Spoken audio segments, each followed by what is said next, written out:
What is up, my veggies? My name is VTR. Welcome back to another movie series review. And today we are going to be reviewing a sitcom called Everybody Hates Chris.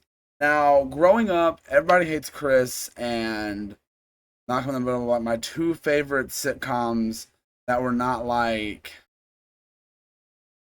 um that weren't like Disney Channel or Nickelodeon. I'd probably say I watched a lot more of Everybody Hates Chris than I did Malcolm in the Middle. But I like them both.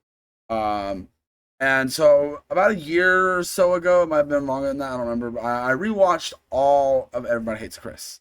Um, and recently I've been watching a bunch of episodes from each season and enjoying myself because I think the show is funny. So, what's the show about? So it's basically a fictionalized version of Chris Rock's childhood. Um, Not an accurate one really, but it's funny and I think it's done very well and it's got a pretty nice cast. The only three people in this show that I know from other things are the guy that plays Chris Self. I forget his name. Actually, let me pull up the Everybody Hates Chris cast.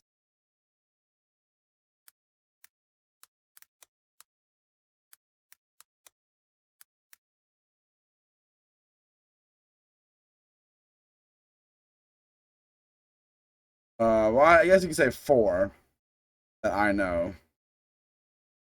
That being Chris Rock, who's the narrator. Uh, Tyler James Williams, who plays Chris. Um, Vincent Martella plays Greg, and Terry Crews, who plays Julius. All the other ones I'm not too. I don't know if I've seen them in anything off the top of my head, but the show has definitely got a bunch of great actors in it, and they're very much funny and a lot. But I think overall, one of my favorite characters is definitely probably the parents, Julius and Rochelle, because a lot of their storylines can be very funny. Especially Julius is like the dad who is like extremely cheap and everything, and is like, oh, that's 7 cents worth of air, or that's 11 cents worth of refrigerator, or stuff like that. It's funny. I think it's really, and I like Terry Crews a lot. I think Terry Crews can be extremely funny, especially in this.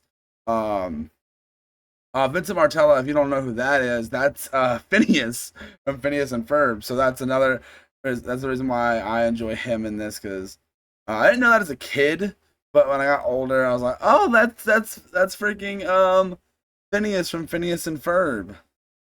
And a lot of the side characters that were the reoccurring characters, like you got like Mr. Omar, Doc, Vanessa, Risky, Kill Moves, James, Whoopi Goldberg was on the show for a bit. Played Tasha's grandmother. Tasha,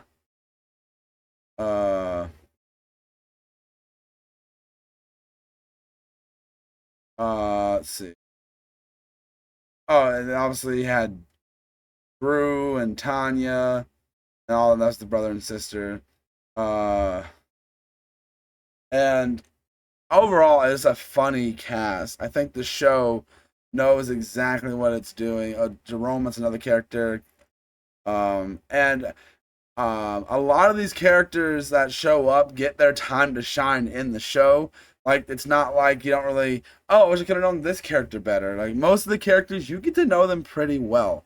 And there's also characters that show up later that are pretty regulars. Because I'm pretty sure I remember in season 1, Chris has a crush on a different girl. Like he's like that's like his main girl that he's into, and then Tasha comes later and everything, and so they definitely have to bring new characters in.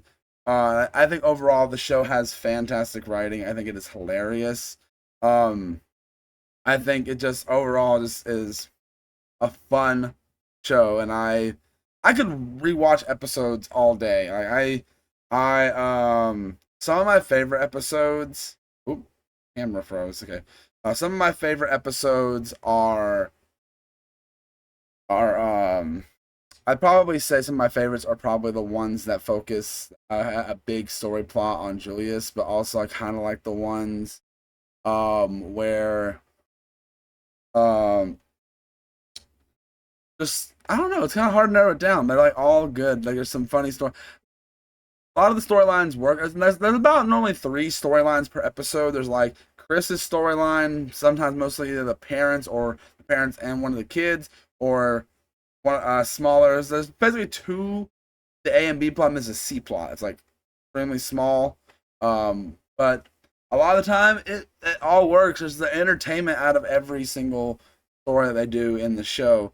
And one my problem I don't like that it doesn't have a like great theme song. Like it's just like I don't even know if I can't even do it.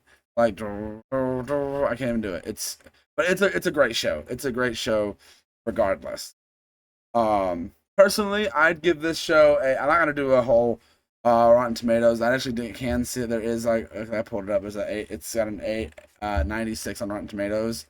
Um, and that's what I'm saying. It's a great sitcom. I think there's stuff in it for. I feel like it's pretty.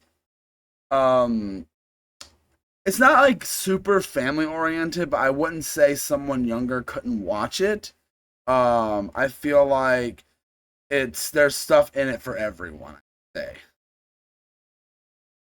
And overall, it's just funny. Like that's something. It has 4 seasons, and I think I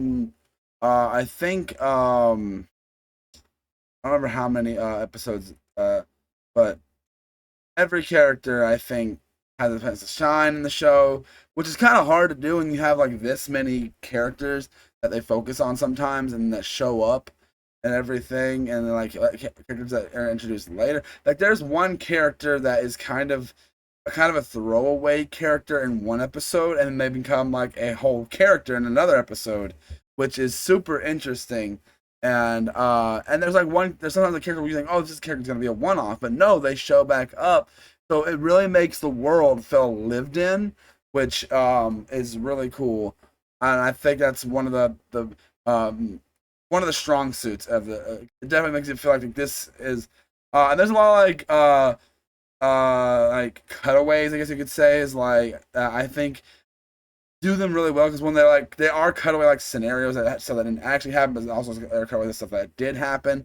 It's not like a Family Guy where a lot of the time it just doesn't make sense or it's just a gag. Like they are gags, but they're good gags. They're funny. There are a few episodes there's one episode I'm not the biggest fan of where Chris goes to a guidance counselor. Um, um, and the guidance counselor is played by Chris Rock. And it's not a problem that he's played by Chris Rock. It's just that episode and its concept isn't interesting to me.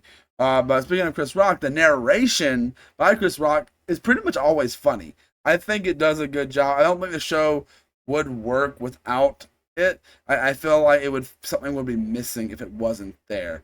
And sometimes in some of the characters, like there's a scene in an earlier episode where Chris has like a breakdown, like this is never that happened, and it's just all fun. It's funny.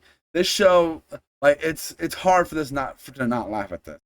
I'm solidly gonna give this a 4.5 out of 5. It is one of my favorite sitcoms. I think there's not really almost nothing wrong with it. Some episodes are hit or miss, like most shows, but most of the time they're hits. And I think it does a good job. But yeah, that's all I gotta say for this review, guys. I hope you guys did enjoy it. If you guys want to get you guys some VTR merch, I am wearing one shirt. It's got my Pony OC on it, so go check out that if you want to get you one of the shirts or other designs that are on there. AO merch is there too as well. But yeah, that's all I really gotta say, guys. I hope you guys enjoyed, and that's really all I can say for this video. Thank you guys so much for watching, and I will see every one of you guys in the next video. My brain froze. I was like, what am I supposed to say now? Supposed to say, bye. See you guys in the next one. Also, get you some dubby. Link in the description. Get 10% off your order. Code VTR47 at checkout.